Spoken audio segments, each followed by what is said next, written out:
ఈరోజు మన వాక్య ధ్యానం కొరకై మీ బైబిల్ గ్రంథాలు చక్కగా జాగ్రత్తగా మీ ఒళ్ళో ఉండాలి. బైబిల్ కింద పెట్టుకోకుండా ఎవరు. సో ఒళ్ళోనే ఉండాలి బైబిల్, అంత గౌరవించాలి మీరు బైబిల్ని. ఓకే, సో మీ దగ్గర బైబిల్ లేకపోతే ఖచ్చితంగా కొనుక్కోండి. మీ చేతిలో బైబిల్ ఉండాలి. అయ్యా సెల్ ఫోన్లో ఉంది కదండి అంటే, సెల్ ఫోన్లో ఉంది కానీ పరిశుద్ధ గ్రంథమే. కాబట్టి మీ చేతిలో బైబిల్ ఉండాలి. మన పిల్లలకు కూడా చెప్తాను, స్కూల్కి వెళ్ళినా మీరు బైబిల్ పట్టుకెళ్ళాలని. సో వాళ్ళ హ్యాండ్ బ్యాగ్లో లేకపోతే వాళ్ళ బుక్స్లో కూడా బైబిల్స్ ఉంటాయి. కాబట్టి దేవుని మాటలు విలువైనవి. గ్రంథాలు తెరిద్దాం, శ్రద్ధగా దేవుని మాటలు వినడానికి ఇష్టపడదాం. పరిశుద్ధ గ్రంథమైన బైబిల్ నుంచి ఈ ఉదయకాలం మన వాక్య ధ్యానం కొరకు 110వ కీర్తన 3వ చరణాన్ని నేను చదువుతున్నాను. పరిశుద్ధ గ్రంథాలు తెరిచి మీరు చూడాలని ప్రేమతో తెలియజేస్తున్నాను. యుద్ధ సన్నాహ దినమున నీ ప్రజలు ఇష్టపూర్వకంగా వచ్చెదరు. చాలు, అందరు ఈ మాట నాతో చెప్పండి. యుద్ధ సన్నాహ దినమున, గట్టిగా చెప్పాలి. యుద్ధ సన్నాహ దినమున నీ ప్రజలు ఇష్టపూర్వకంగా వచ్చెదరు. చప్పట్లు కొడుతూ ఒకసారి యేసయ్యకు మహిమ చెల్లిద్దాం. రైట్, ఈ పూట మన వాక్య ధ్యానాంశం ఇష్టపూర్వకంగా. ఈరోజు మనం చెప్పే సందేశం పేరేమిటంటే ఇష్టపూర్వకంగా. ఇంట్రెస్ట్ అంటారు కదా, అదే ఇష్టపూర్వకంగా నీ ప్రజలు నీ యొద్దకు వస్తారు అని.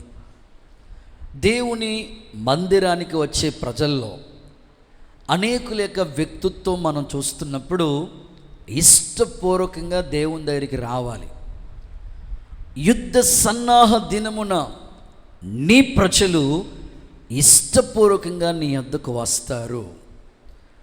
యవనస్తుల్లో శ్రేష్ఠులు, వాళ్ళు పరిశుద్ధ అలంకారం ధరించుకుని నీ యొద్దకు వస్తారు. పరిశుద్ధ లేఖనం ఎంత స్పష్టంగా చెప్తా ఉంది.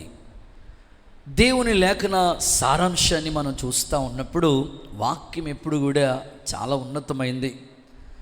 వాక్యపు వెలుగు అనేకుల జీవితాల్ని దర్శిస్తుంది. ఆశీర్వాద కారకులుగా వారు ఉండడానికి పరిశుద్ధాత్ముడు ఉన్నతమైన కార్యాన్ని మీ జీవితంలో చేస్తాడు. చదవబడిన వాక్య భాగం యొక్క సారాంశాన్ని మనం చదువుతూ ఉంటే దావీదు కీర్తన ఇది. దావీదు తన కీర్తనలో ఈ విధంగా మాట్లాడుతూ ఉన్నాడు. అంటే కీర్తనల గ్రంథాన్ని దావీదు ఒక్కడే కాదు కానీ తన కుమారుడైన సొలొమోను రాశాడు, మోషే రాశాడు, ఆసాపు కుమారులు రాశారు, కోరాహు కుమారులు రాశారు, ఆసాపు రాశాడు. ఇట్లాగా చాలామంది కీర్తనలు రాశారు.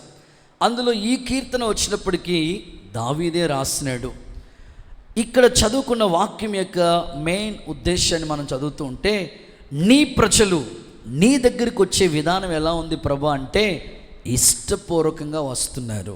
మిమ్మల్ని కూడా ఈ ఉదయకాలం మొదటి ఆరాధనకి మీలో చాలామంది ఆటో కట్టించుకుని ఉదయకాలం ఎప్పుడో బయలుదేరి నిద్ర మేల్కొని సన్నిధికి సమయానికంటే ముందుగానే మీరు వచ్చారంటే నేనంటాను, దేవుని సన్నిధి అంటే మీకు ఉన్న మక్కువ, ఇష్టము బట్టే మీరు ఈ స్థలానికి ఇంత వేకువజామునే ప్రభు సన్నిధికి మీరు రాగలిగారు. ఇష్టం లేకపోతే, ఇంట్రెస్ట్ లేకపోతే వెళ్దాంలే, పాటలన్నీ అయిపోయిన తర్వాత వెళ్దాంలే, ఆరాధనలో వెళ్దాంలే, వాక్యం మధ్యలో వెళ్దాంలే. కొంతమంది ఉంటారు ప్రబుద్ధులు, ఆమేన్ అన్నప్పటికీ ఆశీర్వాద ప్రార్థనలో జాయిన్ అవుతూ ఉంటారు. ఇష్టం లేని పనులు అవి. ఏదో వెళ్ళాలి, మొక్కుబడికి దండం పెట్టుకోవాలి, పాస్టర్ గారి చేతి మీద ఆ చేతులుంచి ప్రార్థన చేయించుకుని వెళ్ళాలి, అయిపోయింది. ఇష్టపూర్వకంగా రావాలి సన్నిధికి. లోకాన్ని మనం ఆలోచిస్తూ ఉంటే లోకంలో రకరకాల ఇష్టాలు ఉన్నాయి. ఈ భూమి మీద పుట్టిన ప్రతి మనిషి కూడా ఇష్టాలు ఉంటాయి. మీలో కూడా ఒక్కొక్కరు నేను ఇంటర్వ్యూ చేస్తే మీ ఇష్టాలు ఏంటని కనుక్కుంటే కిరాణా లిస్ట్ అన్ని రాసిస్తారు నాకు. ప్రతి వాళ్ళకి ఇష్టం ఉంటుంది, ఇష్టం లేకుండా ఏమీ చేయరు. చదువుకునే పిల్లలకి నేను ఇలా చెప్తాను. ఎట్లా చెప్తాను బ్రదర్ అని అంటే, చదువు ఇష్టంతో చదవాలి. కొంతమంది కష్టంగా చదువుతూ ఉంటారు. వాళ్ళ మమ్మీ చెప్తారు చదువు, డాడీ చెప్తారు చదువు, ఆడి పుస్తకం నీతానే ఉంటాడు కానీ బుర్రలోకి వెళ్ళదు, మైండ్లోకి ఎక్కదు. ఎందుకయ్యా? చేతిలో పుస్తకం ఉంది, మనసులోనికి వెళ్ళట్లేదు, ఆ యొక్క చదువుకున్న సబ్జెక్టులు లోపలికి వెళ్ళట్లేదు. కారణం ఏమిటంటే వాడికి ఇష్టం లేదు. వాళ్ళ మమ్మీ కష్టంగా చదువు, డాడీ కష్టంగా చదువు అంటే వాళ్ళ బాధపడలేక చేతిలో పుస్తకం పెట్టుకున్నాడు కానీ వాడికి చదువు అంటే ఇష్టం లేదు. మరి ఏమి ఇష్టం? అంతే, జల్సాగా తిరగడం అంటే ఇష్టం కొంతమందికి. చదువుకోవాల్సిన సమయంలో చదువుకోకపోతే ఇప్పుడు ఒక భవిష్యత్తు కాలం మనకు వచ్చినప్పుడు, కొంతకాలం అయిన తర్వాత వివాహమై భవిష్యత్తు పిల్లల్ని పెంచుకునే ఆ స్థాయి వచ్చినప్పుడు బాధపడాలి. అరే అప్పుడు తల్లిదండ్రులు చెప్పినా సరే నేను వినలేదని బాధపడాలి. అందుకే చెప్తున్నాను, చదువు కష్టంగా చదవకండి, ఇష్టంగా చదివితే మీకు మంచి భవిష్యత్తు దేవుడు ఇస్తాడు. ఆమేన్. చాలామంది ఉద్యోగాలు కూడా చేస్తూ ఉంటారు, కష్టంగా చేస్తూ ఉంటారు. నేనంటాను, దేవుడు నీకు ఇచ్చిన ఉద్యోగం కష్టంగా చేయొద్దు, ఇష్టంగా చెయ్యి. ఆమేన్. సో నువ్వు ఇష్టంగా చేస్తే నీకు ఎంత కష్టమైనా సరే అది నీకు ఈజీ అయిపోతుంది. కొంతమంది వ్యాపారాలు చేస్తూ ఉంటారు, వ్యాపారాల్లో లావాదేవీలు అనేవి ఉంటాయి, లాభాలు నష్టాలు అనేవి కామన్. అవి నీకు ఆ వ్యాపారం చేయడం ఇంట్రెస్ట్ కాబట్టి దాన్ని ఇష్టంగా చెయ్యి. ఇష్టంగా చేస్తేనే అది కష్టమైనా సరే నువ్వు అద్భుతంగా రన్ చేయడానికి అవకాశం ఉంటుంది. సేవ చేసే తమ్ముడోళ్ళు కూడా కష్టంగా చేయకండి. అరే అన్న చూస్తాడేమో, అక్క చూస్తుందేమో, ఉపవాసాలు ఉండాలేమో, కన్నీళ్ళు కాచాలా, ఇంత ప్రార్థనలా, ఇన్ని ఉపవాసాలా, కష్టంగా కాదు, ఇష్టంగా మీరు చేయండి. ఇష్టంగా చేయాలి సేవ. మేము ఇష్టపడ్డాం కనుకనే దేవుడు మమ్మల్ని పిలిచాడు కనుకనే ఆ పిలుపుకి మేము లోబడ్డాం కనుకనే ఎన్ని కష్టాలైనా వాటిని భరిస్తూ ముందుకు సాగిపోతూ ఉన్నాం కనుకనే సేవలో విజయోత్సవాలతో దేవుడు ఊరేగిస్తూ ఉన్నాడు. సేవను ఇష్టపడాలి, మొదట మనకి ఇష్టం రావాలి, ఇంట్రెస్ట్ రావాలి మొదట. కొంతమందికి పాటలంటే ఎంత ఇంట్రెస్టో వాక్యం దగ్గరికి వచ్చినప్పటికీ హట్టే నిద్రపోతూ ఉంటారు. కునుకులమ్మ జోగులమ్మ వస్తుంది వాళ్ళ దగ్గరికి. పాటలు నువ్వు ఎంత ఇంట్రెస్ట్గా విన్నావో వాక్యం కూడా అంత ఆసక్తిగా వినాలి. కూరలో ఏది ప్రాముఖ్యం? అన్నీ ప్రాముఖ్యమైనవే. ఉప్పు లేకపోతే తింటావా నువ్వు? ఉల్లిపాయలు లేకపోతే తింటావా? పాటలు అవసరమే, ప్రార్థనలు అవసరమే, ఆరాధన అవసరమే, వాక్యం కూడా అవసరమే. ఏది తీయటానికి లేదు. నువ్వు ఇష్టపడితే అన్నీ నువ్వు చేయటానికి ఆస్కారం ఉంది. యేసు నామములో ఇష్టపూర్వకంగా ప్రభువుని వెంబడించే కృప దేవుడు మీకు దయచేయునుగాక. చప్పట్లు కొడుతూ యేసయ్యకు మహిమ చెల్లిద్దామా ఒకసారి. చాలామంది భోజనాలు చేసేటప్పుడు వాళ్ళకి ఇష్టమైతేనే ఆ కూర తింటారు. గోంగూర వండినా, వంకాయ వండినా, కాకరకాయ వండినా ఒళ్ళంతా మండిపోతూ ఉంటుంది మటుక. ఇష్టపూర్వకంగా మీరు ఏ ఫుడ్ తినాలన్నా ఇష్టం ఉండాలి. ఇక పెళ్లి సంబంధాల దగ్గరికి వస్తే ఇష్టం లేకుండా ఎవరు కూడా ఆ మ్యారేజ్కి ఒప్పుకోరు. సో వాళ్ళలో ఉన్న క్వాలిటీ చూస్తారు, వీళ్ళలో ఉన్న క్వాలిటీ చూస్తారు. అన్నీ అంగీకారం అయితే పెద్ద మనుషుల సమక్షంలో, దైవజనుల సమక్షంలో, సంఘ సమక్షం ఎదుట తప్పకుండా ఇంట్రెస్ట్తోనే ఇష్టపూర్వకంగానే ఆ వివాహాలు జరుగుతూ ఉంటాయి. అంతెందుకు, మీరు బట్టలు సెలెక్ట్ చేసుకుని వచ్చారు కదా, మీరు చక్కగా కొంతమంది నేను చూస్తూ ఉంటారు, బల్లారాధనకే కాదు ప్రతి సండే వైట్ వేసుకుంటారు వాళ్ళు. ఎందుకయ్యా అని అంటే వాళ్ళకి ఇంట్రెస్ట్ అది. మీరు కూడా ఆ థీమ్లోకి రావాలి, ఆ అనుభవంలోకి రావాలి. వారమంతా మీరు కలర్గా డ్యూటీలు, ఓటీలు. సో సండేకి వచ్చినప్పటికీ వైట్ అండ్ వైట్ ఆ వస్త్రాన్ని మనం ఇష్టపడితే సో ఇంకా మనకి అలవాటు అయిపోతుంది. అది బట్టలు కూడా ఇంట్రెస్ట్గా ఇష్టం ఉంటేనే ఆ బట్టలు మనం సెలెక్ట్ చేసుకుంటాం, డ్రెస్ సెలెక్ట్ చేసుకుంటూ ఉంటాం. హల్లెలూయా అని చెప్పండి. మీరు చాలా సీరియస్గా ఉన్నారు కాబట్టి మాట చెప్తాను. హల్లెలూయా చెప్పండి, చేతులు ఊపుతూ హుషారుగా చెప్పాలి హల్లెలూయా. సో ఒక ప్రాంతంలో పూర్వదినాల్లో మన దేశాన్ని రాజులు పరిపాలన చేస్తూ వచ్చారు. ఔరంగజేబు చదువుకున్నారు కదా మీరందరూ. కొంతమంది రాజులు పరిపాలన చేస్తూ వచ్చారు.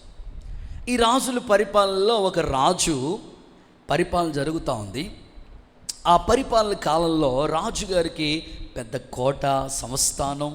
సో రాజుగారు సింహాసనం, కిరీటం, బంగారం, ఎన్నో వజ్రాలు, సో ఉన్నతమైన వైభవం. రాజు సంస్థానం అంటేనే అన్ని సౌకర్యాలు ఉంటాయి. సో రాజుగారికి ఒకే ఒక కూతురు, లేక పుట్టింది ఒక్క కూతురు. సో రాజుగారు అనుకున్నాడు, ఈ కూతురికి వివాహం చేయాలి అని ఆలోచించి ఆ సంస్థానంలో ఉన్న వాళ్ళకి రాజుగారు స్వయంవరాన్ని ప్రకటించాడు. ఏంటయ్యానంటే, నా కూతుర్ని పెళ్లి చేసుకునేవాళ్ళు రండి అని ఒక అనౌన్స్మెంట్ కింద స్వయంవరాన్ని ప్రకటించాడు. రాజుగారి కూతుర్ని చేసుకోవడం అంటే అందరికీ ఆసక్తే. ఏముంది, రాజుగారికి ఒకే ఒక కూతురు, ఆమెను పెళ్లి చేసుకుంటే ఆ ఆస్తి మనకు స్వాధీనం అవుతుంది. సో ఎంత గౌరవం పెరుగుతుంది, ఉన్నతమైంది, ఎట్లాగైనా సరే వెళ్దామని ఆ ప్రాంతంలో ఉన్నవాళ్ళు, ఆయా ప్రాంతాల్లో ఉన్న వాళ్ళందరూ కూడా రాజుగారు కూతుర్ని వివాహం చేసుకోవటానికి యుక్త వయసులో ఉన్న యవనస్తులందరూ కూడా రాజు కోట ఎదుటకెళ్ళి నిలబడి ఉన్నారు. ఇప్పుడు రాజు చెప్తున్నాడు, సో ఇప్పుడు నాకు ఒకే ఒక కూతురు ఉంది, ఆ ఒక్క కూతురికి వివాహం చేయాలని స్వయంవరం ప్రకటించాను. మీరందరూ వచ్చున్నారు. అయితే నా కూతురిని మీరు పెళ్లి చేసుకోవాలంటే ఒక కండిషన్, ఒక నిబంధన, ఒక నిర్ణయం ఒకటి ఉంది.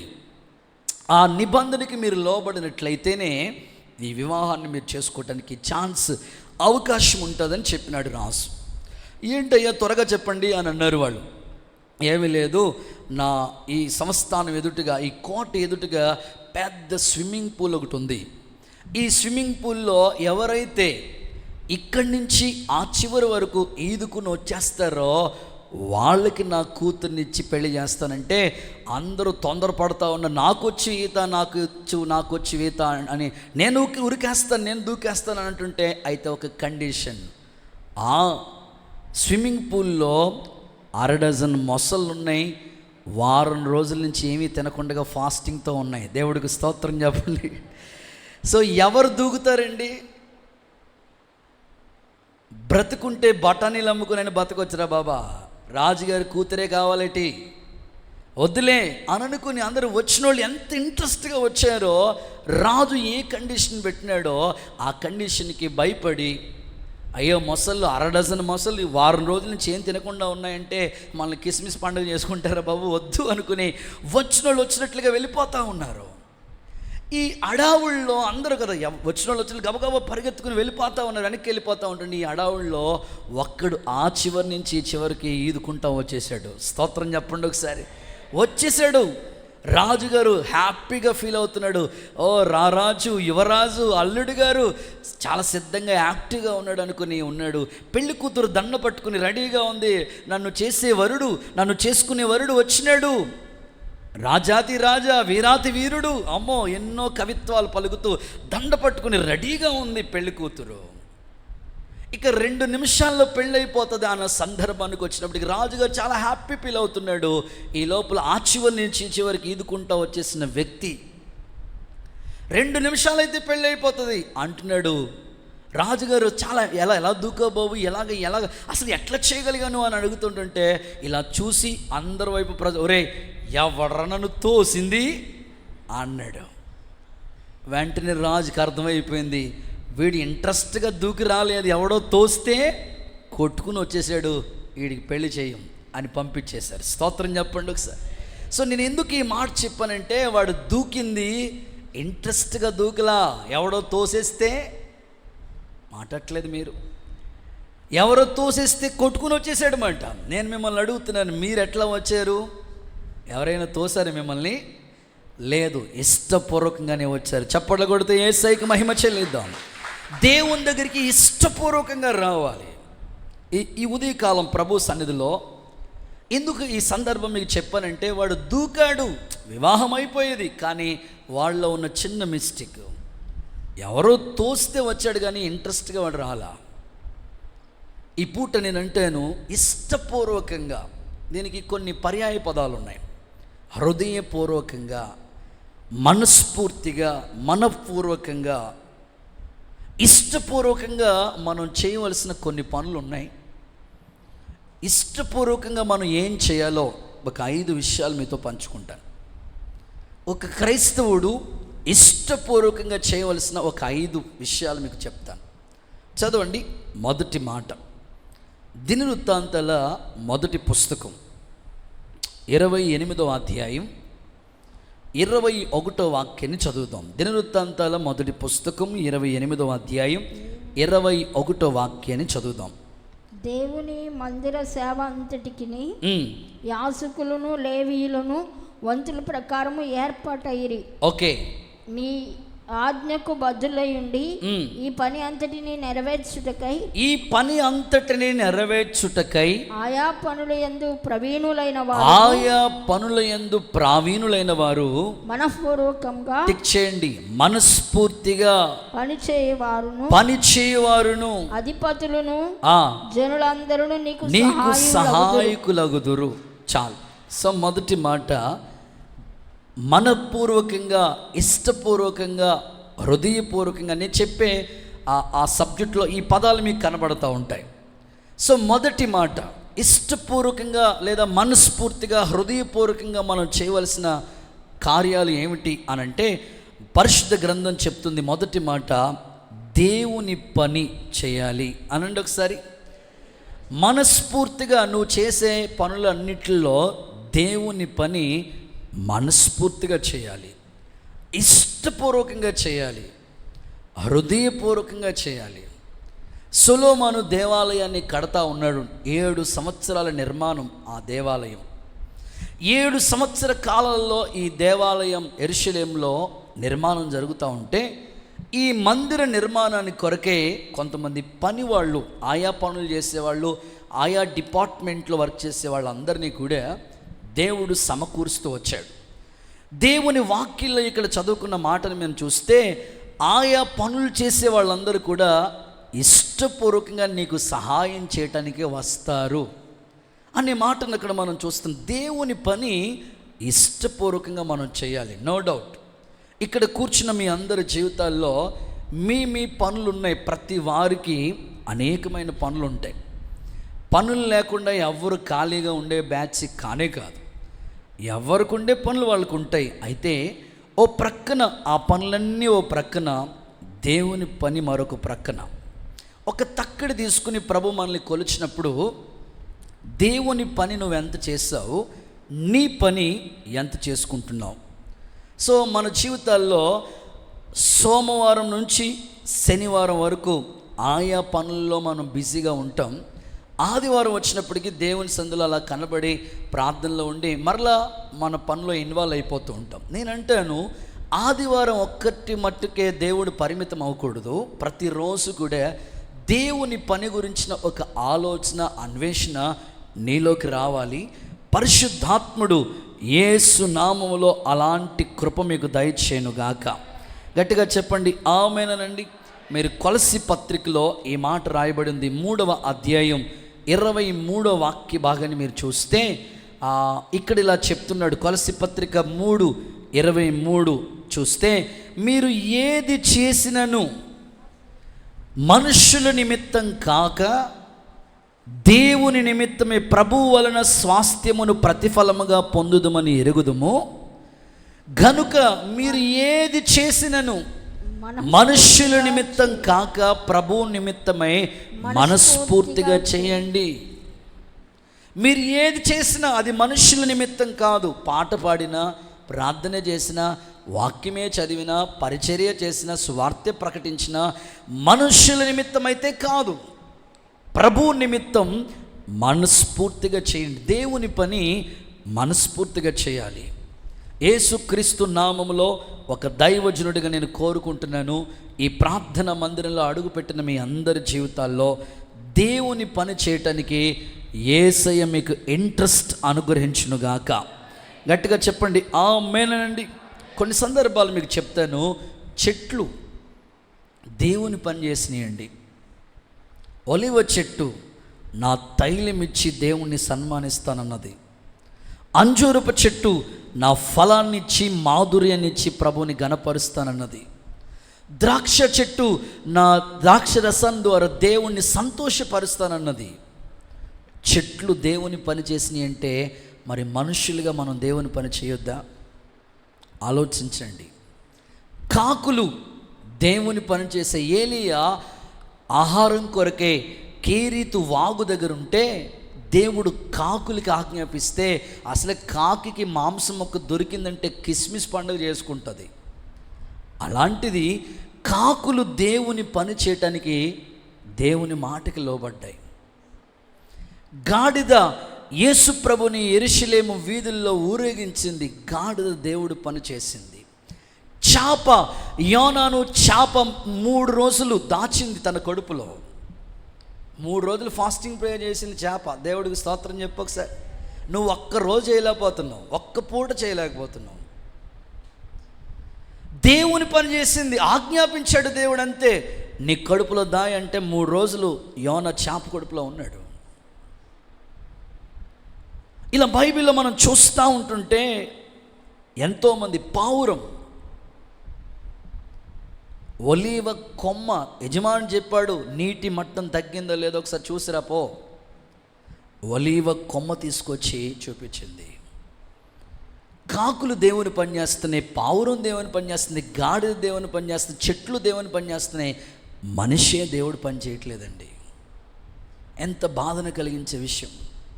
మీరు ఫిలిప్పీలకు రాసిన పత్రిక చదివితే 2:21 చూస్తే పౌలు గారు ఎంతో బాధతో ఈ మాట చెప్తున్నాడు. అందరూ తమ సొంత పనులే చేసుకుంటున్నారు కానీ దేవుని పని ఎవ్వరూ చేయటం లేదు.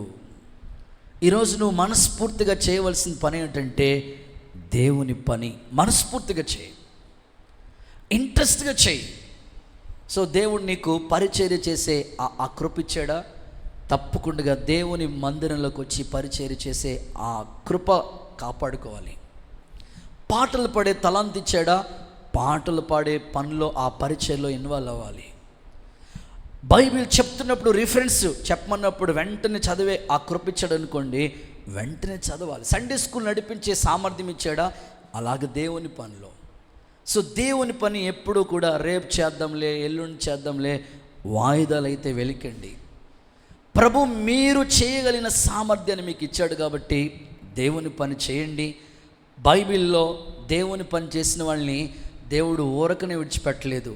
పనివాడు జీతానికి పాత్రుడు అన్నాడు దేవుడు. స్తోత్రం కలుగును గాక. భౌతికంగా నీ పనులు నువ్వు చేసుకుంటే జీతం ఎలా వస్తుందో, ప్రభు పని చేస్తే అంతకంటే ఉన్నతమైన జీతాన్ని, బహుమానాన్ని, కిరీటాన్ని దేవుడు నీ కొరకు దాచాడు. చాలామంది అడుగుతుంటారు, అయ్యా ఎందుకయ్యా దేవుడు పని చేయాలని? నీకు ఒక బహుమానం దాచాడు. మంచి పోరాటం నేను పోరాడుతున్నాను, నా కొరకు నీతి కిరీటం ఉంది. వ్యర్థంగా ప్రయాసపడుతున్నాను అనుకోవద్దు, నా బలమంతా వృధా అయిపోయింది అనుకోవద్దు. దేవుని పని చేసిన వాళ్ళకి ఒక బహుమానాన్ని దేవుడు దాచిపెట్టాడు. అందుకే దేవుని పని ఇంట్రెస్ట్గా, ఆసక్తిగా, లేకపోతే మనస్ఫూర్తిగా, ఇష్టపూర్వకంగా నువ్వు చేయాలి. పరిశుద్ధాత్ముడు ఈ మాటలు నీ గుండెల్లో స్థిరపరచునుగాక. గట్టిగా చెప్పండి ఆమేనని. ప్రభు ఇలా చెప్పాడు, కోత ఎంతో విస్తారంగా ఉంది, పనివాళ్ళు కొదువుగా ఉన్నారు అని. కోత అయితే విస్తారంగా ఉంది, పనోళ్ళు చాలా కొదువుగా ఉన్నారు. అందుకే కోత యజమాని మీరు ఏం వేడుకోవాలంటే, కోతకి పని వాళ్ళని పంపించు ప్రభువా.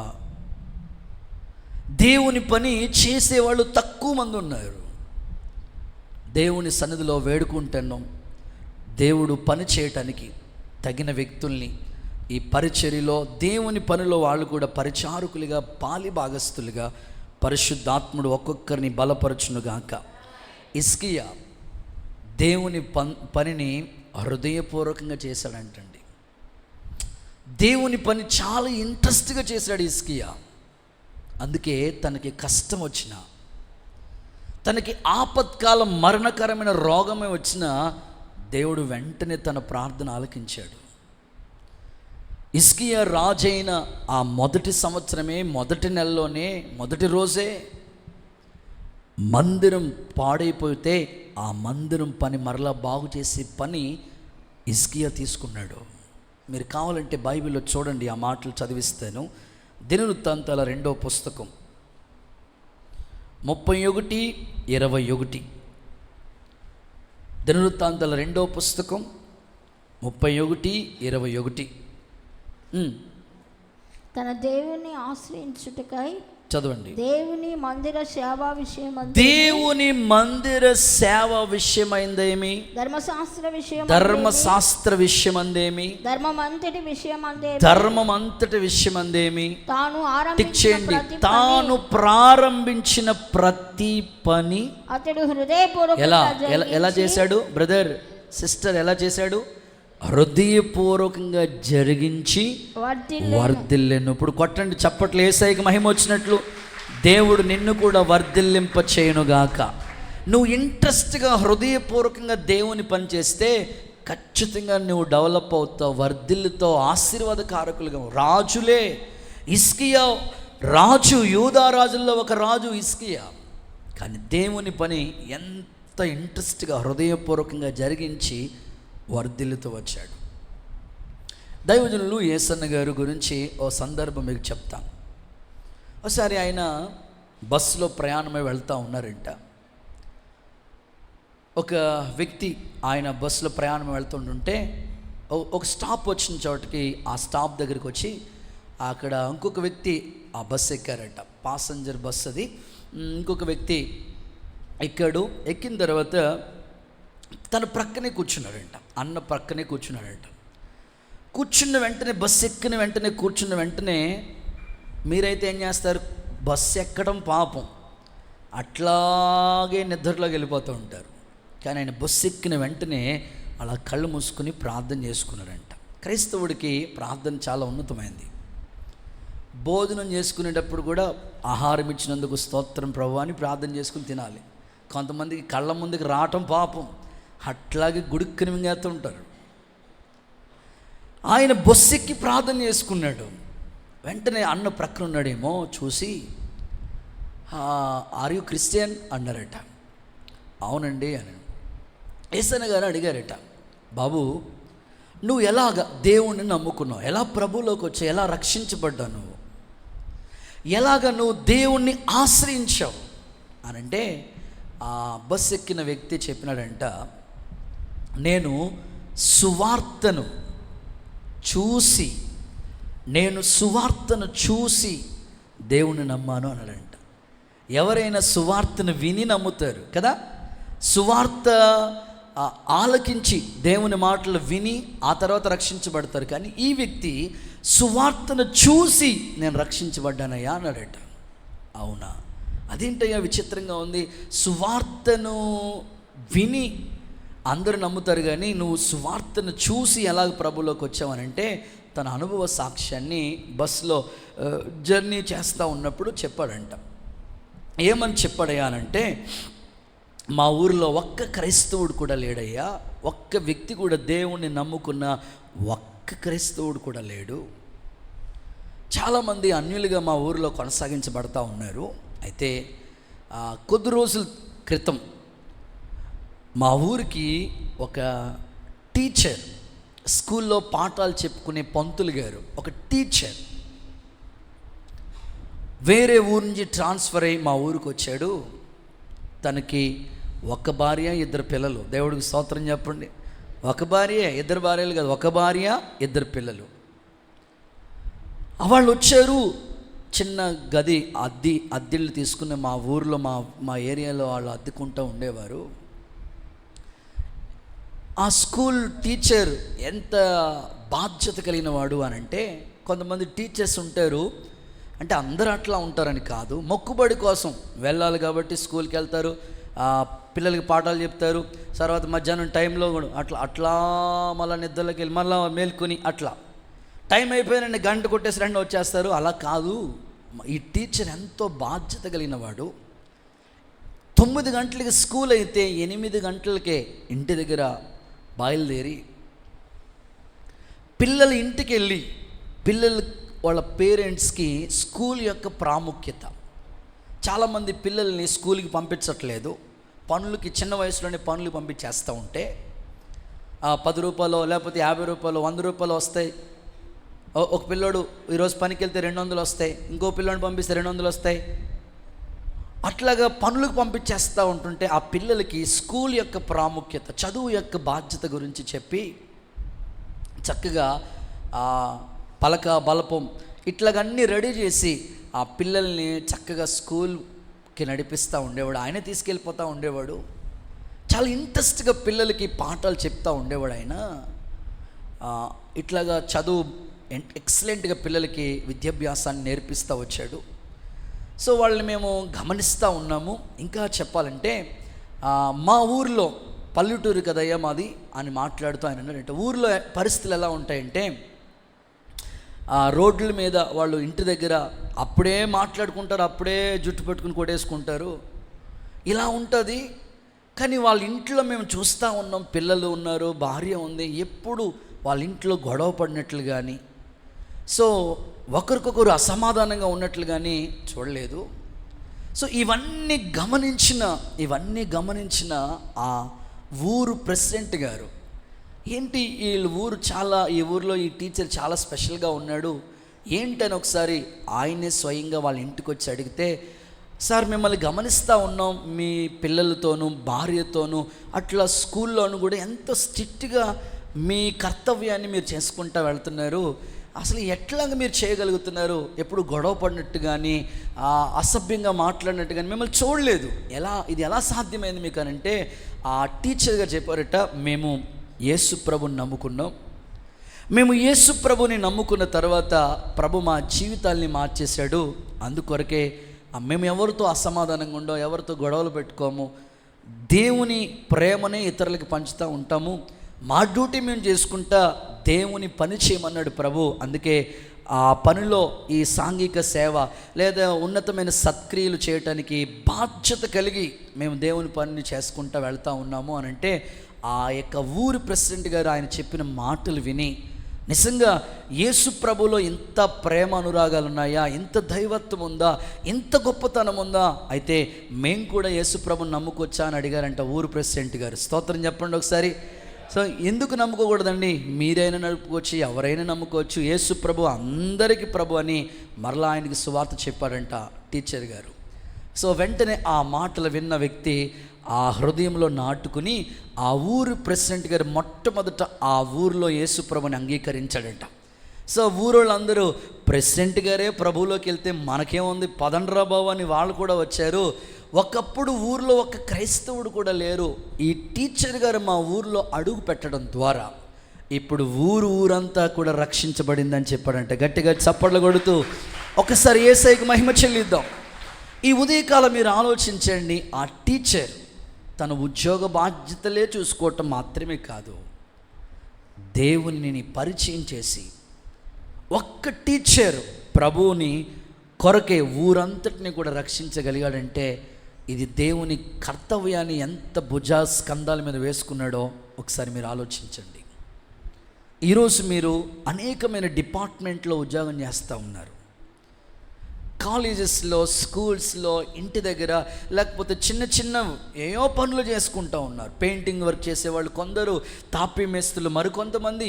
మీరు ఉద్యోగాలు పనులు చేసుకుంటున్న స్థలాల్లో ప్రభు పని గురించి ఆలోచిస్తున్నారా?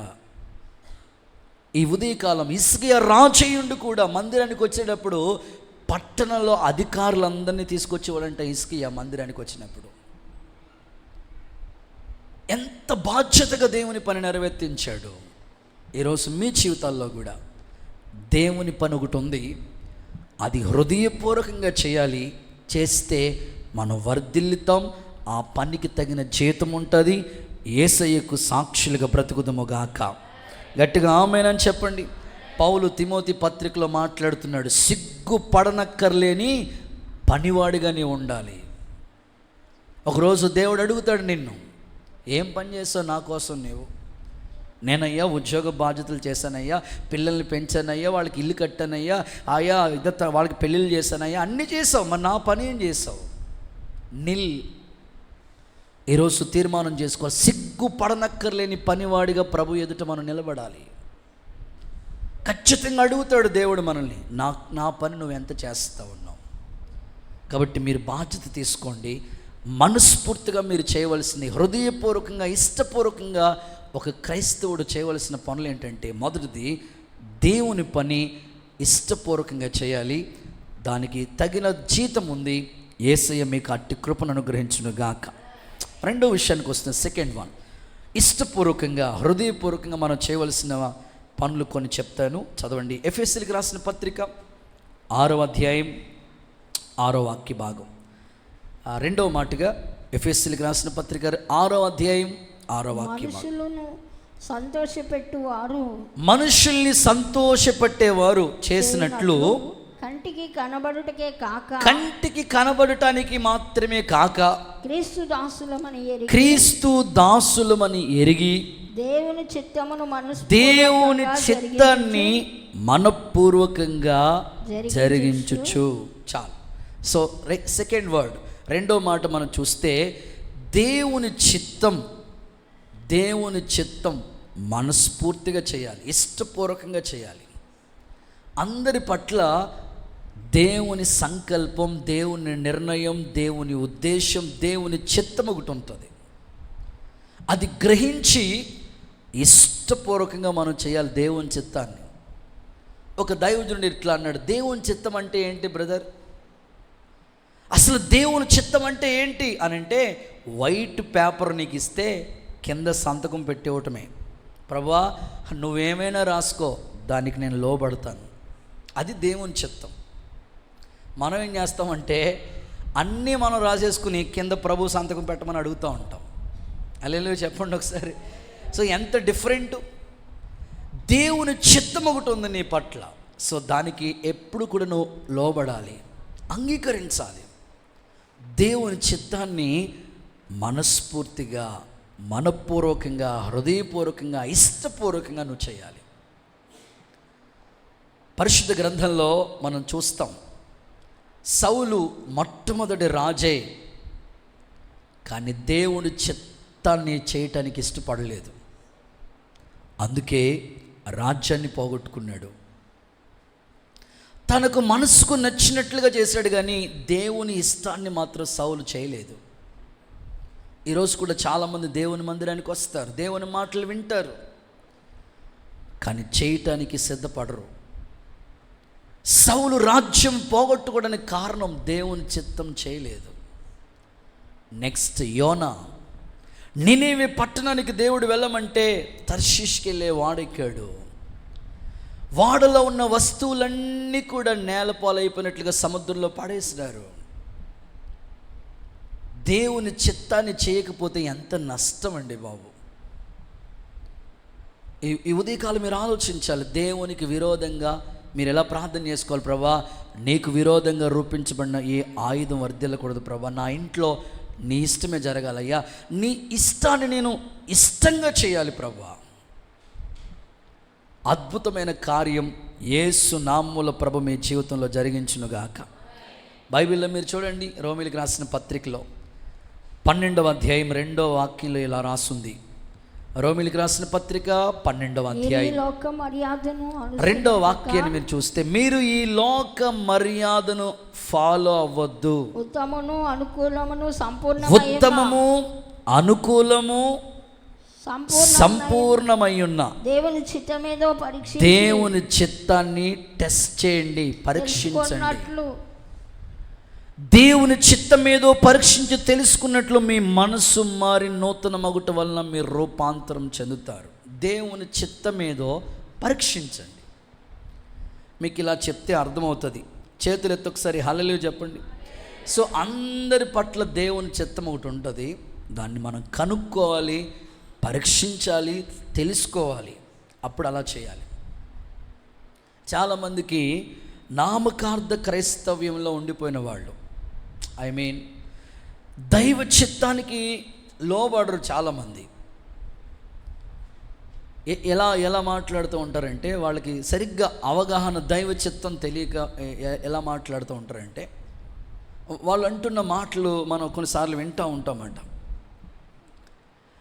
విచిత్రంగా మాట్లాడుతూ ఉంటారు. కొంతమందిని మేము చూస్తూ ఉంటాము, ఏంటి పాస్టర్ గారు, లెంట్ డేస్లో పెళ్లి చేస్తారా మీరు? ఏ డేసు? లెంట్ డేస్లో పెళ్లి చేసుకోకూడదని ఎక్కడ రాస్తుంది? నేను లెంట్ డేస్కి వ్యతిరేకం కాదు. ఉపవాసాలు చేయటం మంచిదే, చేస్తే చేయండి, అది మీ ఇష్టం. కానీ క్రైస్తవ్యాన్ని ఆచారంలోకి తీసుకెళ్ళకూడదు. ఉపవాసాలు చేయటం మంచిదే. ఈ 40 రోజులు ఏ పెళ్లి చేయకూడదని అసలు బైబిల్ ఎక్కడ రాస్తుంది? లెంట్ డేస్లో పెళ్లి చేయకూడదు. అలాగైతే 2 పెళ్ళిళ్ళు చేసాం, ఒక ఎంగేజ్మెంట్ చేసాం, దేవుడికి స్తోత్రం. లెంట్ డేస్లో పువ్వులు పెట్టుకోకూడదంట, మాంసం తినకూడదంట. అమ్మో, అసలు ఎక్కడివి ఇవన్నీ కూడా? నేనంటాను 40 రోజులే కాదు, జీవితాంతం సమర్పించుకుంటే ఇంకా బాగుంటుంది. హల్లెలూయా. సో లేనివి చాలామంది తీసుకొచ్చేస్తూ ఉన్నారు. లేవు, అవి బైబిల్ ఏమీ లేవు. కనుక అది దేవుడు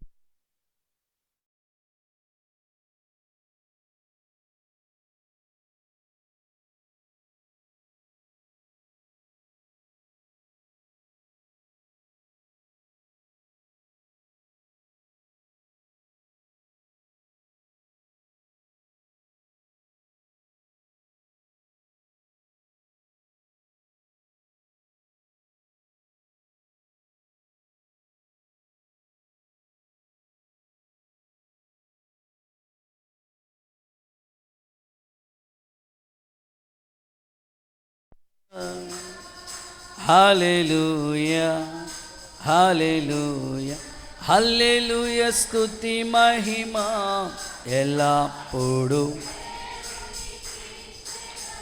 హల్లెలూయా, గట్టిగా చెప్దాం, హల్లెలూయా. సో దేవుని చిత్తమేదో పరీక్షించి తెలుసుకోండి. మొన్న ఎవరు ఇక్కడ ఫంక్షన్ పెట్టుకున్నారు మందిరం దగ్గరలో. సో వాళ్ళు అన్నారు, అప్పటికే లేట్ అయిపోతుంది అన్న, April 1 అయిన తర్వాత పెట్టండి అన్న అన్నారు. మార్చి అంతా ఖాళీ కదా బాబు, April 1 అంటే, అన్న మా అక్క వాళ్ళు యేసుబాబులోకి వెళ్ళారు, మీరు యేసుబాబులోనే ఉన్నారు కదా అన్నాను. అవి కుదరదంటుంది మా అక్క. ఎందుకని? లెంట్ డేస్ అడ్డొచ్చినాయి అండి. అవి ఏం చేసినాయి? నిన్ను చక్కగా ఉపవాసం ఉండగలిగితే ఉపవాసం ఉండు, సన్నిధిలో ఉంటే ప్రార్థన చేసుకో, మంచిదే. కానీ ఆచారం అనేది క్రైస్తవ్యంలోకి రాకూడదు. దేవుని చిత్తాన్ని పరీక్షించి తెలుసుకోవాలి. ఇలా చెప్తున్నాడు చూడండి పౌలు గారు. తను రాసిన పత్రికలో పౌలు ఎంతోమంది శిష్యుల్ని తయారు చేశాడు, జత పని వాళ్ళని తయారు చేశాడు. జత పని వాళ్ళు అంటే పౌలు ఒక్కడే కాదు, ఆయనతో పాటు కొంతమంది పరిచారకులు, సేవకుల్ని రెడీ చేశాడు. పౌలు దగ్గర చాలామంది ఉన్నతమైన జత పనివాళ్ళుగా పనిచేశారు. తిమోతి ఒక జత పనివాడు, తీతు ఒక జత పనివాడు. తర్వాత మీరు చూస్తే చాలామందిని సిద్ధం చేశాడు. అందులో ఒక వ్యక్తి ఎపఫ్రా. ఇప్పుడు ఎపఫ్రా పౌలుతో కలిసి జత పనివాడిగా పనిచేస్తూ ఉన్నాడు. జత పనివాడైన పౌలుతో కలిసి పనిచేసిన ఎపఫ్రా సంఘం కొరకు ఏమని ప్రార్థన చేస్తున్నాడో తెలుసా? మీరు చూడండి, కొలస్సీ పత్రికలో ఈ మాట రాశారు. 4వ అధ్యాయం 12వ వాక్యాన్ని మీరు చూస్తే, కొలస్సీ పత్రిక 4వ అధ్యాయం 12వ వచనాన్ని మీరు చూస్తే అక్కడ ఈ విధంగా రాయబడి ఉంది. మీలో ఒకడు క్రీస్తు యేసు దాసుడైన ఎపఫ్రా మీకు వందనాలు చెప్తున్నాడు. మీరు సంపూర్ణులు కావాలి. ప్రతి విషయంలో దేవుని చిత్తమును గూర్చి. ఎప్పుడు? అప్పుడప్పుడైనా కాదు, ప్రతి విషయంలో దేవుని చిత్తం. సంపూర్ణ ఆత్మ నిశ్చయిత గలవారై నిలకడగా ఉండాలని మీకోసం ఎల్లప్పుడూ ప్రార్థనలో పోరాడుతున్నాడు. ఆమేనండి. ఒకసారి సంఘంలో ఇలాంటి వాళ్ళు కావాలి. ఎపఫ్రా లాంటి వాళ్ళు కావాలి. ఎపఫ్రా చేసిన అద్భుతమైన పని ఏమిటంటే, మీలో ప్రతి ఒక్కరు కూడా దేవుని చిత్తాన్ని చేయాలి. మీకోసమే ఎపఫ్రా ప్రార్థనలో పోరాడుతూ ఉన్నాడు. ఆ రోజు సంఘంలో ఎపఫ్రా, ఈరోజు సంఘంలో నీ వంతుగా దేవుని చిత్తం నీకు తెలుసు. ఇంకా చాలామంది దేవుని చిత్తానికి విరోధంగా చేసేవాళ్ళు ఉన్నారు. వాళ్ళని దేవుని చిత్తంలోకి నడిపించినట్లుగా నీవు ఎఫ్రా వలె ఖచ్చితంగా ప్రార్థనలో పోరాడాలి. నిజంగా షకీనక్క పెళ్లి విషయంలో చాలా పోరాటాలు పాపం, కానీ దేవుని చిత్తానికి విరోధంగా ఏది జరగకూడదు అని చాలా రోజులు ప్రార్థన. వాళ్ళ అమ్మగారి సైడ్ చూస్తే వాళ్ళ అమ్మ పక్కా హిందూ, పక్కా పూజలు. వాళ్ళ నాన్నగారు చూశారు కదా మీరు, మామూలుగా కదా అసలు. సరే పెళ్ళికొడుకు సైడ్ చూస్తే వాళ్ళు ఇంకా మరి ఎక్కువ. మరి ఎట్లా? ఇలాగ క్రైస్తవ వివాహం అంటే ఇలా ఉంటుంది. అలా ఇష్టమైతేనే రండి. ఇంకా ఆశ్చర్యం ఏమిటంటే పెళ్ళిలో తాళి కూడా కట్టించలేదు. కొడితే బాగుంటుంది కదా చప్పట్లో. సో ఇటు పెళ్లి కూతురు సైడు హైందువులే, పెళ్ళికొడుకు సైడు హైందువులే. సో దేవుని చిత్తం కొరకు అలాగైతేనే మేము ఇష్టపడతాం. అలా చిత్తం కొరకు నిలబడ్డారు గనుకనే ప్రభు వివాహాన్ని, పరిశుద్ధ వివాహాన్ని ఘనంగానే చేశాడు. అన్నీ తెలిసిన వాళ్ళు, ఇటు పేరెంట్స్ దేవుణ్ణి నమ్ముకున్న వాళ్ళు ఉంటారు, ఇటు పెళ్ళికొడుకు సైడ్ దేవుణ్ణి నమ్ముకున్న వాళ్ళు ఉంటారు. అంతా ఓకే, పెళ్ళి ఎప్పుడు పెడతారు పాస్టర్ గారు, ఓకే. మరి తాళి లేకపోతే ఎలాగండి? భారతదేశ పాస్టర్లే కట్టించేస్తున్నారు కదండి, మీకు వచ్చేసింది ఏంటండి? నాకేమి రాలేదు. బైబిల్లో రాసిన పద్ధతి ప్రకారం వివాహాలు జరగాలి. ఇప్పుడు ఇంటికి పునాది రాడేమని పిలుస్తూ ఉంటారు. పునాది రాడేసినప్పుడు చక్కగా ప్రార్థన చేసి తైలం వేసి ఆ ఇటుకని నిలబెట్టి ప్రార్థన చేసి వస్తాం. మేము ఇలా వచ్చి అలా వెళ్ళిన వెంటనే నవధాన్యాలు. దైవ చిత్తానికి విరోధంగా చేయకూడదు. దేవుని చిత్తమే జరగాలి. యేసు నామములో దైవ చిత్తమే జరుగునుగాక. దేవుని చిత్తం కోసం మనం ఎంత కష్టమైన పర్లేదు, దేవుని చిత్తమే జరగాలి. బాబు అన్న ఇల్లు కట్టాడు. ఇల్లు కట్టినప్పుడు వాస్తవంగా చెప్పుకోవాలంటే వాళ్ళ నాన్నగారు అస్సలు ఒప్పుకోడు అసలు దేనికి. ప్రతిదీ ప్రార్థన పూర్వకంగానే. గుమ్మం పెట్టాలి ప్రార్థన, స్లాబ్ వేయాలి ప్రార్థన, అన్ని వాక్యానుసారంగా. మన జీవితాల్లో కూడా మీరు నిలబడితే మిమ్మల్ని చూసిన వాళ్ళు అనేకులు ప్రభు వైపుకు తిరుగుతారు, అంతే. ఆమేన్. గట్టిగా ఆమేన్. ఖచ్చితంగా మీ జీవితంలో దేవుని చిత్తమే సిద్ధించునుగాక. సో కోరేషు గురించి ఒక మాట రాశారు దేవుడు. చూడండి, యెషయా గ్రంథం 44:28. యెషయా గ్రంథం 44:28. కోరేషుతో నా మంద కాపరి చిత్తమంతయు నెరవేర్చువాడా. అంతా కొంత సిస్టర్ మేము అట్లా చేయము. కొంత దేవుడు, కొంత లోకం. చిత్తమంతా జరిగించేవాడా. అందుకే కోరేషు ఎదుట దేవుడు డోర్స్ ఓపెన్ చేశాడు. నీ కొరకు తలుపు తెరిచేదను, నా వాక్యాన్ని ఎవరైతే గైకుంటారో వాళ్ళకి తలుపులు తెరవబడతాయి. చప్పట్లు కొడుతూ యేసయ్యకి మహిమ. నువ్వు దేవుని చిత్తాన్ని చేయకపోతే డోర్స్ ఓపెన్ అవ్వు. దేవుని చిత్తానికి ఎవరు ఎగ్రి అవుతారో, లోబడతారో, అవును కదా, ఇది వాక్యానుసారంగా చేయాలి. మీ వివాహాలు కూడా, మీ కుటుంబాల్లో ఏ కార్యక్రమం కూడా దైవ వాక్య లేఖనం ప్రకారమే జరగాలి. ఏది చేసిన దేవుని చిత్తానికి లోబడుతూ చేయటానికి మీరు ఇష్టపడండి. పరిశుద్ధాత్ముడు మీ జీవితాల్లో కార్యసిద్ధి కలుగు చేస్తాడు. పరిశుద్ధుడైన దేవుడు మీ జీవితంలో అద్భుతంగానే ఈ కార్యాన్ని యేసు నామములో జరిగించునుగాక. గట్టిగా చెప్దాం ఒకసారి ఆమేన్ అనండి. సో దేవుని చిత్తాన్ని చేయటానికి మనం ఇష్టపడాలి, ఇష్టపూర్వకంగా చేయాలి. అది దేవుని చిత్తం కోసం నిలబడిన వారి జీవితంలో ఎప్పుడు కూడా అద్భుతాలు ప్రభు చేస్తాడండి. సో మేము సేవలోకి వచ్చినప్పుడు సంపూర్ణ డెడికేషన్, అంటే సమర్పణతో కూడిన సేవ. సో దానికి ఇంటోళ్ళు అంగీకరించలేదు, ఒప్పుకోలేదు. మరలా మా అక్క దగ్గరికి వచ్చి నువ్వేదో చేసుకున్నావులే, చేసుకుంటే కానీ ఒక్కగానొకడు నా గురించి మరలా ఫోర్స్. కానీ దేవుని చిత్తం కోసం నెరవేర్చడానికి ఎన్నో ఆటంకాలు వచ్చినాయి మాకు. మామయ్య వాళ్ళు ఒప్పుకోలేదు, అమ్మ ఒప్పుకోలేదు, కుటుంబ సభ్యులు ఎవరు అంగీకరించలేదు. సమర్పణ. పాస్టర్లు ఉన్నారా, అందరూ చేసుకున్నారు సేవ, మీరు ఏంటిది గొడవ అంటే ఆ డెడికేషన్ వాళ్ళకి అర్థం కాక చాలా కాలం పట్టింది వాళ్ళని ఒప్పించడానికి. దేవుని చిత్తానికి విరోధంగా ఏది జరగకూడదు. బైబిల్ చెప్తుంది కదా, దేవుని చిత్తం జరిగించేవాడు నిరంతరము నిలిచి ఉంటాడు. మీ జీవితంలో చిన్న స్టిక్కర్ దాన్ని త్యాగం చేసుకోవాలి ప్రభు కోసం. మా ఆయన ఒప్పుకోడండి, ఇంటి ఆయన ఒప్పుకోరండి, ఇంట్లో వాళ్ళు ఒప్పుకోరండి. సో నువ్వు దేవుని చిత్తాన్ని నెరవేర్చాలి ఖచ్చితంగా. పరిశుద్ధాత్ముడు నీ జీవితంలో కార్యం మొదలుపెట్టును గాక. రైట్, 3వ మాటలోకి వెళ్ళిపోతాం. 3rd వన్, దినవృత్తాంతాలు 2వ పుస్తకం 17-16. దినవృత్తాంతాలు 2వ పుస్తకం 17-16. 2 Chronicles chapter 17:16. మూడో వాడు చిక్రీ కుమారుడైన యెహోవాకు తనను తాను మనఃపూర్వకంగా సమర్పించుకునిన అమస్య. చాలు. 3వది ఇష్టపూర్వకంగా మనస్ఫూర్తిగా చేయవలసిన 3వ పని ఒకటి ఉంది, సమర్పించుకోవాలి. అది ఎలా బ్రదర్ అంటే ఇష్టపూర్వకంగా చేసుకోవాలి. డెడికేషన్ అనేది నీలో రావాలి, అది ఇష్టపూర్వకంగానే జరగాలి. అది అందరూ కుడి చేతులు పైకెత్తి హల్లెలూయా చెప్పండి. సమర్పణ అనేది ఇష్టపూర్వకంగానే నువ్వు చేసుకోవాలి. కొంతమంది అలంకరణ సమర్పణ చేసుకుంటారు.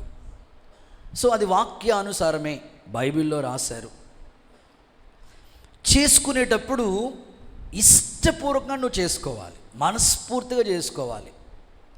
ఏదో ఆ రోజు మట్టుకి ఆ వాక్యం విని వైరాగ్యంతో నింపబడి ఇంకేముంది నేను తీసేయాలి అని ఇంటికి వెళ్ళిన తర్వాత తీసేసి 4 రోజులు తీసేసి మళ్ళీ 5వ రోజు వచ్చిన మళ్ళీ తగిలించుకుని వచ్చేసాం అనుకోండి, అది ఏమాత్రం వాక్యానుసారం కాదు.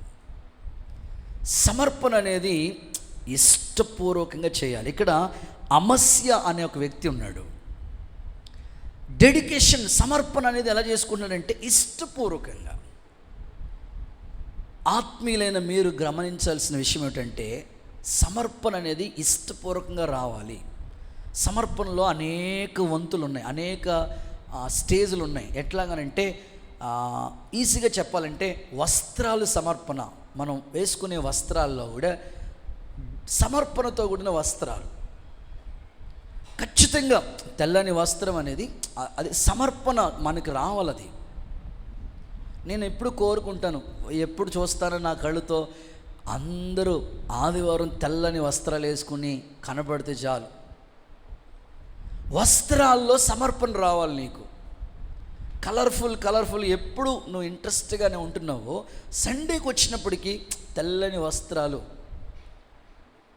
యేసయ్య ఈ యొక్క డెడికేషన్, ఈ సమర్పణ మీకు రావాలని నేను కోరుకుంటున్నాను. రాదండి, మీరు ఎంతైనా చెప్పుకోండి, రాదండి. నేను ఆలోచించాను, ప్రార్థన చేసుకుంటా, ఎన్ని ప్రసంగాలు వింటున్నారు ప్రభు, వీళ్ళు ఎన్ని వాక్యాలు వింటున్నారు అయ్యా, రావట్లేదు వీళ్ళకి. ఇంక నేను ఆలోచించి నేను ఒక నిర్ణయానికి వచ్చాను, ఏంటంటే ఇక నేను చెప్పను ప్రభా, నువ్వే మాట్లాడు వాళ్ళతో. స్తోత్రం. సో నేనైతే ఇంక చెప్పను, నువ్వు ఇట్లా చేయి ప్రభు, ఇట్లా చేయి బ్రదర్ అని నేను చెప్పను. వాళ్ళలోనికి నీవే ఆ క్రియ ప్రారంభించాలి. దేవుని సన్నిధిలో నేను అదే అడుగుతూ ఉన్నాను. రావాలి. ఇన్ని సంవత్సరాల నుంచి మీరు భక్తి చేస్తూ ఉంటుంటే ఇంకా సమర్పణ రాకపోతే ఎలా? వస్త్రాల సమర్పణ, అలంకరణ సమర్పణ, ప్రతిదీ సేవ కొరకు సమర్పణ. సేవ చేయాలంటే సమర్పణ రావాలి నీకు. సమర్పణ రాకపోతే సేవ చేయలేం. సమర్పణతో కూడిన సేవ చేయాలి. పౌలు ఇలా చెప్తున్నాడు, రోమిలికి రాసిన పత్రిక 12వ అధ్యాయం 1వ వాక్యాన్ని మీరు చూస్తే సమర్పణ గురించి చక్కగా మాట్లాడుతున్నాడు. రోమా 12:1. కాబట్టి సహోదరులారా పరిశుద్ధమును ఆ దేవునికి అనుకూలమునైన సజీవ యాగంగా మీ శరీరములను మీ శరీరాల్ని సమర్పించుకోండి. సమర్పణలో ఒక సమర్పణ ఏమిటంటే శరీరాన్ని బలిపీఠం మీద సమర్పించుకోండి. ఇప్పుడు చాలామంది దేవుని మందిరానికి వస్తారు. మన ఆత్మీయ జీవితంలో సమర్పణ ఇక్కడ ABCD అని కొన్ని మాటలు చెప్తాను.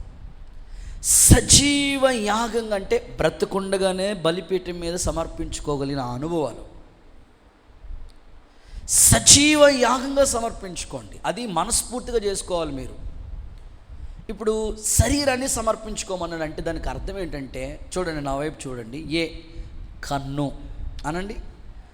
మన శరీరంలో పార్ట్ కదా ఇది కన్ను సమర్పణ చేసుకో ఆ అనుభవాలు అన్నమాట. అంటే యోబు అంటాడు, నా కన్నులతో నేను నిబంధన చేసుకుంటున్నాను. కన్యకను ఎలా చూడగలను నేను అలాగా అంటే కన్నులకి ఒక నిబంధన, సమర్పణ, డెడికేషన్.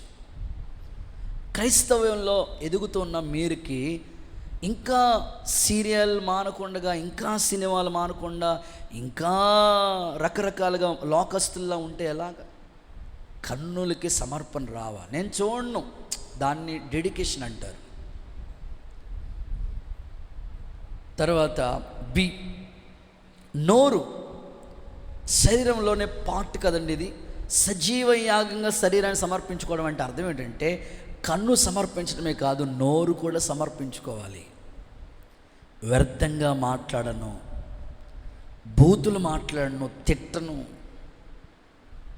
సో ఆ డెడికేషన్ రావాలి నీకు. నువ్వు అలా చేసేస్తూ ఉంటే, లోకస్తులు అలా ఉంటే వాళ్ళకి నీకు వ్యత్యాసం ఏది? కనుకనే నోరుని సమర్పణలోకి తీసుకురావాలి. అందుకే ఎవడైనా భక్తిపరుడై ఉంటే వాడు నోటికి కళ్ళెం పెట్టుకోవాలి, ఓవర్గా మాట్లాడకూడదు. ఖచ్చితంగా మన కంట్రోల్లో ఉండాలి. అవి మనం చేసుకోవాలి. ఆ సమర్పణ మనస్ఫూర్తిగా చేసుకుంటే వస్తుంది. వ్యర్థంగా మితంగా మాట్లాడాలి, అవసరం ఉన్నాయో మాట్లాడాలి. నోరు ఉంది కదని డబ్బాలో రాళ్ళు వేసినట్లుగా గడగడగడ మున్సిపాలిటీ చెత్త కుండిలా ఉండకూడదు. నోరుని డెడికేషన్ అప్పగించుకోవాలి.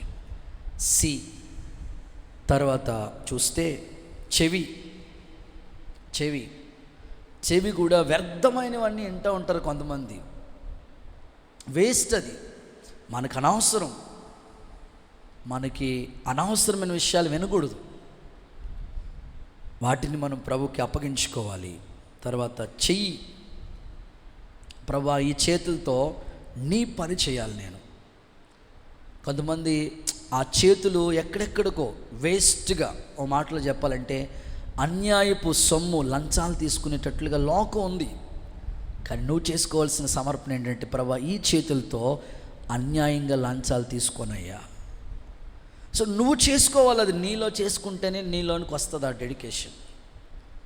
తర్వాత ఈ కాలు, ఎక్కడికి పడితే అక్కడికి ఈ కాళ్ళు పరిగెత్తకూడదు. ప్రభా నేనైతే ఆ స్థలాలకి వెళ్ళను, అక్కడికి వెళ్ళను. పోకిరి శాస్త్రులు చేసే చోటకి నేను వెళ్ళనయ్యా. నా ఫ్రెండ్స్ రమ్మన్న బతిమల నేను వెళ్ళను అని నువ్వు చేసుకుంటే నీకు ఆ డెడికేషన్ వస్తుంది. ఆ సమర్పణలోకి నువ్వు వెళ్తావు. యేసయ్య నామములో నీకు ఇలాంటి సమర్పణ వచ్చునుగాక. రైట్. 4th one, 4వ మాటలోకి వచ్చేస్తున్నాను. 4th one, పేతురు రాసిన మొదటి పత్రిక 5వ అధ్యాయం 2వ వాక్యం చూడండి. 1 Peter 5:2. బలిమి చేత కాక దేవుని చిత్త ప్రకారము ఇష్టపూర్వకంగా దుర్లాభాపేక్షతో కాక సిద్ధ మనసుతోను మీ మధ్యనున్న దేవుని మందను పై విచారణ చేయుచు దానిని కాయండి. చాలు. 4వది, దేవుని మందను కాయాలి, ఇష్టపూర్వకంగా కాయాలి. ఇది సేవకులకి, పరిచారకులకి. దేవుని మందను ఇష్టపూర్వకంగా కాయాలి. దేవుని మంద, ఈ సంఘము జాన్ వెస్లీ అన్నది కాదు, కృపక్కది కాదు. దేవుని మందిరం, దేవుని సేవ ఇది. దేవుడు ఏర్పాటు చేసిన రక్తం ఇచ్చి సంపాదించుకున్న సంఘం. జస్ట్ మేము కాయటానికి ఒక పాత్రలుగానే దేవుడు మమ్మల్ని పెట్టాడు అంతే. మా వంతు మేము దేవుని పని చేసుకుని అలా ప్రభు దగ్గరికి వెళ్ళిపోవాలంతే. ఈ మందని కాసేటప్పుడు ఎట్లా కాయాలంటే ఇష్టపూర్వకంగా. ఇది దేవుని సేవ, ఇది దేవుని మందిరం, ఇది దేవుడు రక్తం ఇచ్చి సంపాదించుకున్న సొత్తైన ప్రజలు. మీరు ఎవరు విశ్వాసులు అని అంటే జాన్ వెస్లీ అన్న విశ్వాసులు అని చెప్పకండి, యేసయ్య విశ్వాసులు అని చెప్పండి. స్తోత్రం చెప్పండి ఒకసారి. సో యేసయ్య నేనే, చాలామంది అంటుంటారు వీళ్ళు మా విశ్వాసులండి, వీళ్ళు మా విశ్వాసులు. నేను అంటాను, ఎవరైనా మా విశ్వాసులు అన్నారు అనుకోండి, నువ్వెప్పుడు సిలువెక్కో, నువ్వెప్పుడు రక్తం కాచావు కదా. మనం ఏమైనా రక్తం కాచామా? మనం ఏమైనా ప్రాణం పెట్టామా? మన కొరకు యేసయ్య చేశాడు కాబట్టి మనమందరం ఆయన బిడ్డలం, ఆయన సొత్తైన ప్రజలం. జస్ట్ దేవుడు ఎందుకో మెచ్చి ఏదో ఒక మంచి లక్షణం చూసి మిమ్మల్ని కంటే నన్ను ఇక్కడ నిలబెట్టాడు అంతే, అంతకు మించి ఏమీ లేదు. కానీ మందను కాయటానికి ఒక కాపరిగా నియమించాడు అంతే. ఇప్పుడు నేను ఈ కాపరి బాధ్యత ఎలా చేయాలంటే ఇష్టపూర్వకంగా చేయాలి. సేవలో ఇష్టపూర్వకంగా చేయాలి. మందను కాయటం అనేది అది చాలా ఉన్నతమైంది. మీరు చూడండి, 2 ఎగ్జాంపుల్స్ చెప్తాను ఇందులో. దావీదు గొర్రెల కాపరి. ఇప్పుడు గొర్రెను ఎత్తుకుని పోవటానికి రెడీగా ఎలుగుబంటి వచ్చింది, సింహము కూడా వచ్చింది. మీకు తెలుసు కదా స్టోరీ. సింహం వచ్చింది, ఎలుగుబంటి రెడీగా ఉంటాడు. సింహం రెడీగా ఉంటుంది, ఎలుగుబంటి రెడీగా ఉంటుంది, ఎత్తుకుపోవడానికి వాడు పని చేస్తూ ఉంటాడు. సో మంద కాపరిగా నీ బాధ్యత ఏంటంటే దావీదు సింహపు నోటి నుంచి ఎలా తప్పించాడో ఇష్టపూర్వకంగా నువ్వు ఆ సేవ చేయగలిగితే అనేకులు సింహపు నోట్లోకి వెళ్ళిపోకుండా యేసయ్య వాళ్ళందరినీ నీ చేతికి అప్పగించునుగాక, నీ ద్వారా వాళ్ళ రక్షణలోకి నడిపించుదురుగాక. దావీదు వలె నువ్వు ఇష్టపూర్వకంగా మందను కాయాలి. పౌలు వలె కూడా మన మందను కాయాలి. పౌలు ఇలా అంటాడు, అప్పగించిన యావత్ మందను గురించి నేను చాలా జాగ్రత్త తీసుకున్నాను. ఈ 2 రిఫరెన్స్లు కూడా మీకు ఇస్తాను చూడండి. సమూయేలు మొదటి పుస్తకం 17వ అధ్యాయం 20వ వచనము 34వ వచనం చూడండి ఒకసారి. మొదటి సమూయేలు పుస్తకం 17, 20, 34. ఒక కాపరికి గొర్రెలను అప్పగించి అనేది ఎంత బాధ్యతను సూచిస్తూ ఉంది. ఇప్పుడు యుద్ధంలోకి వెళ్ళాలి దావీదు, వెళ్ళేటప్పుడు అప్పగించిన గొర్రెలు అలా వదిలేసి వెళ్ళిపోలా, మరలా ఒక కాపరికి అప్పగించి వెళ్ళాడు. 34లో చూడు. అందుకు దావీదు సౌలుతో ఇలా అన్నాడు, నేను ఎవరో తెలుసా?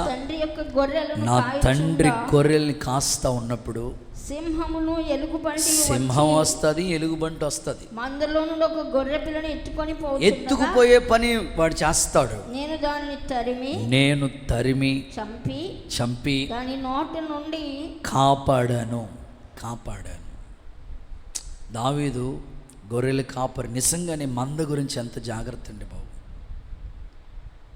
ఏ ఒక్క గొర్రె, దేవుని సేవకులుగా మేము కోరుకుంటుంది ఏమిటంటే, మా దేవా మా చేతికి అప్పగించావు, వీళ్ళు నీ రక్తంతో కడగబడ్డారు, ఏ ఒక్క గొర్రెను సింహం ఎత్తుకుపోకూడదు, ఎలుగుబంటి వచ్చి ఎత్తుకుపోకూడదు, మాకు అప్పగించావు కాబట్టి మందను గురించి మేము జాగ్రత్తగా కాసే కృపనివ్వండి. ఏదేనులో దేవుడు అవ్వమ్మ ఆదాముకి ఇచ్చిన బాధ్యత ఏంటో తెలుసా? కాపు కాయి సేద్యం చేయి. ప్రార్థనలోనే మిమ్మల్ని కాచుకుంటూ ఉంటాం. మీరు ఆదివారం వస్తారు, మరలా ఆదివారం దాకా కనిపించరు. మరి ఈ వారం రోజులు ఎక్కడికి వెళ్తారు? మీకోసం మేము ప్రార్థనలోనే కాసుకోవాలి. సేద్యం చేస్తూ కాపు కాస్తూ మిమ్మల్ని కాపాడి ప్రభు మాకు అప్పగించాడు కాబట్టి మరలా ప్రభువుకి అప్పగించేసేయాలి. ఏ ఎలుగుబంటి కానీ ఏ సింహం కానీ మిమ్మల్ని ఎత్తుకుపోకుండా యేసయ్య సేవకులుగా మేము కాయటానికి కావలసిన కృప మా అందరికీ దేవుడు అనుగ్రహించునుగాక. పౌలు చూడండి, అపోస్తుల కార్యాల గ్రంథం 20వ అధ్యాయం 28 నుంచి 31 వచనాల తర్వాత చదువుకుంటే అక్కడ పౌలు ఇలా మాట్లాడుతూ ఉన్నాడు. దేవుడు తన స్వరక్తమిచ్చి సంపాదించుకున్న సంఘం కాయటానికి అధ్యక్షులుగా నియమించాడో ఆ మందను గురించి జాగ్రత్తగా ఉండండి. నేను వెళ్ళిన తర్వాత తోడేళ్ళు కూడా వస్తాయి. వారు మందనైతే వాళ్ళు కనికరించరు. మరియు శిష్యులను తమ వెంట. చూడండి, పౌలు చెప్తా ఉన్నాడు, నేను వెళ్ళిన తర్వాత క్రూరమైన తోడేళ్ళు కూడా వస్తాయి. 3 సంవత్సరాలు కాపాడాడంట సంఘాన్ని పౌలు. ఒక్కొక్క ఊరికి వెళ్ళటం, అక్కడ ఒక సంఘాన్ని కట్టడం, వాళ్ళకి అప్పగించడం, శిష్యులు తయారు చేయడం, వాళ్ళకి అప్పగించడం. సంఘాన్ని కాచే కాపరి మందను గురించి ఎప్పుడు కూడా ఇష్టపూర్వకంగా, ప్రభువా నన్ను పిలిచావు ఈ గొప్ప సేవకి, దీన్ని నేను ఇష్టంగా చేయటానికి. ప్రస్తుతం కాపరులు చాలా అవసరం దేవుని పనికి. వాళ్ళు ఎంతో జాగ్రత్తగా దేవుని పని చేయాలి. ఏ గొర్రె తప్పిపోకుండా, ఏ గొర్రె ఎలుగుబంటి బారిన పడిపోకుండా, ఆ తర్వాత సింహాల బాణలోకి వెళ్ళిపోకుండా, క్రూరమైన తోడేళ్ళు ప్రస్తుత కాలంలో అబద్ధ బోధలు ఎన్నో వచ్చేస్తూ ఉన్నాయి. గొర్రెల్ని ఎత్తుకుపోవడానికి రకరకాల ఎన్నెన్నో వస్తూ ఉన్నాయి. విశ్వాసులు మీరు గుర్తించాలి, దేవుడు మనకు కాపరి నియమించాడు. ఆ కాపరి మందను ఎంతో ఇష్టపూర్వకంగా, సేవకులుగా మా బాధ్యత ఏమిటంటే, ఇక మాకు ఏ ఆలోచన లేదు, ఒక ఉద్యోగం కాదు, ఒక సేవే మాకు ధ్యేయం. ఈ మందను గురించి ప్రతిరోజు మేము జాగ్రత్త పడుతూ ఉంటాం.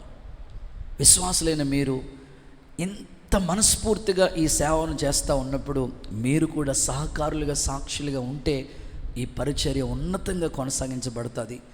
ప్రభు మిమ్మల్ని అలాగూ నడిపించునుగాక. చివరి మాట, ఆఖరి మాట, 5th one, నిర్గమకాండం 35వ అధ్యాయం 29వ వాక్యం చదువుకుని ముగించేసుకుందాం. నిర్గమకాండం 35:29 చూస్తే ఇష్టపూర్వకంగా మనస్ఫూర్తిగా చేయవలసిన ఇంకొక పని ఉంది. మోషే చేయవలనని యెహోవా ఆజ్ఞాపించిన పనులన్నిటి కొరకు ఇశ్రాయేలీయుల్లో పురుషులేమి స్త్రీలేమి తెచ్చుటకు ఎవరి హృదయం ప్రేరేపించబడిందో వాళ్ళందరూ మనస్ఫూర్తిగా యెహోవాకు అర్పణ తీసుకురావాలి. ఇష్టపూర్వకంగా నువ్వు ఇచ్చే అర్పణ ఉందే, కానుక.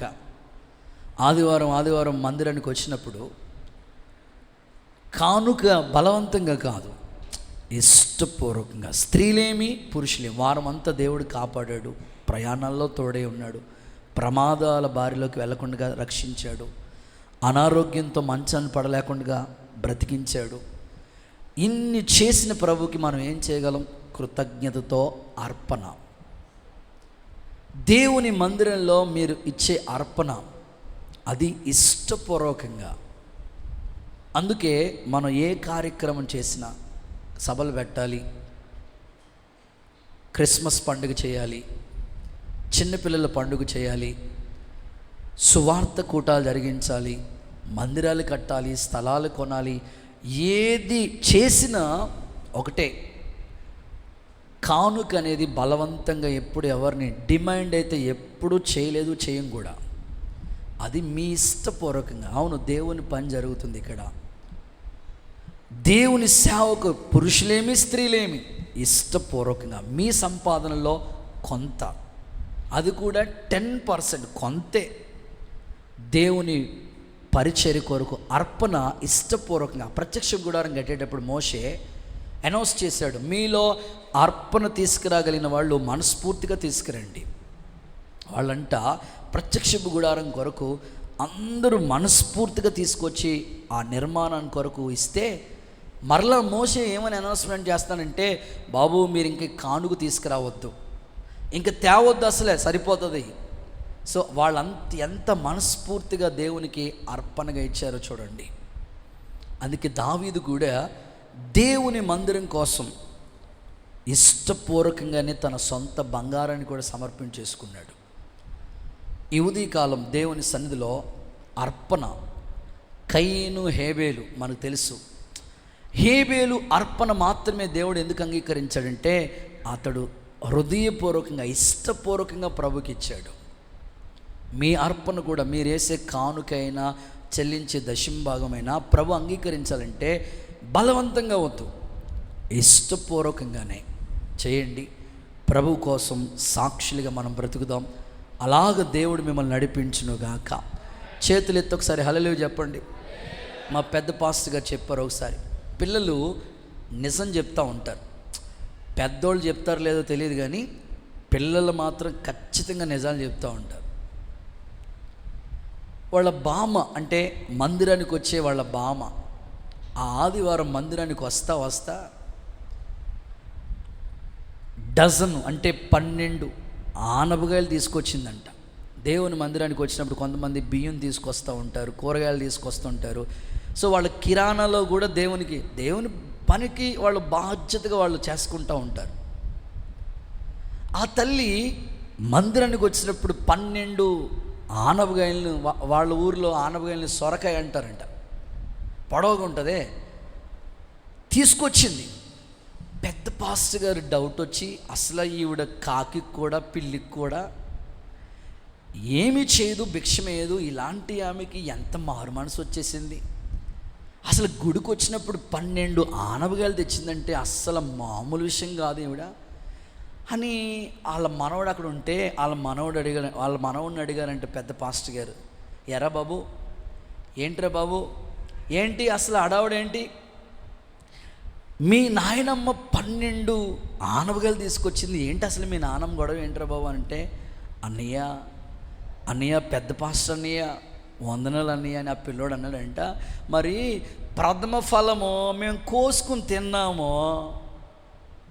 మోషన్స్ పట్టేసుకున్నాయే, అందుకని ఉన్నాయన్నీ ఏసుపోకి ఇచ్చేయాలనుకున్నది మా నాయనమ్మ అని అందుకు తెచ్చింది అని అంటాడు. ఎందుకు అట్టుకొచ్చిందంటే వాళ్ళ నాయనమ్మ అదన్నమాట. దేవుడికి స్తోత్రం కలుగును గాక. సో నేనంటాను అలా కాదు, ఇష్టపూర్వకంగా. తల్లి అయితే పాస్టర్ గారు మీకు ఎప్పటి నుంచో భోజనం పెట్టుకోవాలనుకున్నాను, 2 బావు ఆయన ఖాళీ ఉండట్లేదు. సరే మొత్తం మీద ఓ రోజు భోజనానికని పిలిస్తే వెళ్ళారంట, భోజనాలు పెట్టారంట.